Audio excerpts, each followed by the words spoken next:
இதை சாப்பிட்றதுக்குனே ஒரு முறை இருக்குங்க. ஆமாங்க, நம்மளுடைய மசாலா எல்லாத்தையும் கொட்டி இது சமைக்கக்கூடாது. ஆமாங்க, இந்த வருஷத்தோட முதல் அறுவடை தான் இது. நம்ம வீட்டு தோட்டத்தோட டெண்டர் ஸ்டீம் ப்ரோக்கலி. ஜஸ்ட் இதை பறிக்கிறோம், வெறும் உப்பு, கொஞ்சோண்டு பெப்பர், வேணும்னா கொஞ்சம் பட்டர் போட்டு அப்படியே ஸ்டீம் பண்ணுறோம், சாப்பிட்றோம். உடம்புக்கு அவ்வளோ ஒரு நல்லது கொடுக்கக்கூடிய ஒரு காய் தான் இது. பார்த்தீங்களா, இது நான் போன வருஷம் வச்சது.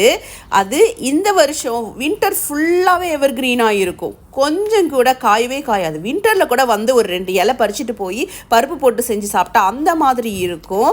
ஏன்னா இந்த இலையும் அவ்வளோ ருசியாக இருக்குது, இந்த டெண்டர் ஸ்டீம் ப்ரோக்கலியும் அவ்வளோ டேஸ்டாகி இருக்கும்.